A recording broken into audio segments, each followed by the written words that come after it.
Good morning, PV, or whenever it is that you're watching this. In the mornings I wake up and grab my Bible and a cup of coffee, and I've been reading through Jeremiah for the past couple of weeks, which is appropriate because Jeremiah is the prophet who had the toughest calling in all of Israel's history. He ministered to Israel in a time when there was war and famine and plagues and exile, just a ton of oppression, and the word of the Lord Jeremiah had for the people of Israel was not popular. So not only did he deal with all the other stuff that was going on, but his own people didn't like him, rejected him, hated him, all that. And Jeremiah, in the middle of all that, wrote a prayer journal. He wrote prayers to God, and they are some of the most brutal, raw, honest prayers. And we still have them today. They're in the Bible. It's called Lamentations, and the title should tell you a lot. Because Jeremiah, I mean, you read through Lamentations, and God never speaks in Lamentations. It's more questions than answers. It's some incredibly intense, provocative language that Jeremiah is using toward God. But the reason I like Lamentations so much is I think it helps the people of God remember they have permission to talk to God this way. Really. Like, these days we're talking a lot about how God is sovereign and that we can trust in God, which is true. But listen to what that meant to Jeremiah. In Lamentations 5, he ends the prayer journal by saying, "You, Lord, reign forever. Your throne endures generation to generation." So he believes God is on the throne. His next words are, "Why do you always forget us? Why do you forsake us so long?"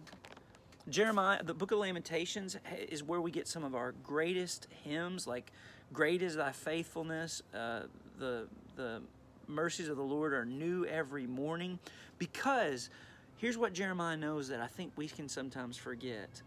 Hope and honesty go hand in hand. 40% of the Psalms were Psalms like, "How long, O Lord? How long is it going to be like this? Have you abandoned us, God?" Because it's hope that God is going to do something, that God can do something about it. So why haven't you already, God? There's work for you to do in this world, and we call you to it. To speak honestly with God about our emotions, what we're feeling, what we're afraid of, what we're going through, that is not wrong. It's actually, the entire Bible bears witness to that's how the people of God have been. So we talk about how Paul and Silas, when in Acts, when they're in prison and they've been beaten and they're, it's the middle of the night, they start singing. I want to ask, what do you think they were singing? 40% of the Psalms are to address situations like that. God, we anticipate you delivering us. This is not okay. Please do something about this. That's the kind of story we have, church. And this is what Lamentations is saying. Because we believe God has got this, we can honestly tell God all the things that we're afraid of, all of our anxieties, and that's how you cast your cares to Jesus. Cast means to relocate, by honestly saying what's going on. So Karen Zacharias grew up in a military family, and her father was killed in the Vietnam War. So she writes about how she remembers 2 soldiers coming to tell her mom that she was now a widow. And because of the hardship of that experience, she went on to minister to other military widows.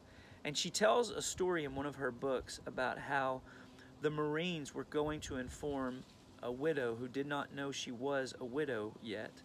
2 Marines were going to inform a young woman that she had lost her husband in war.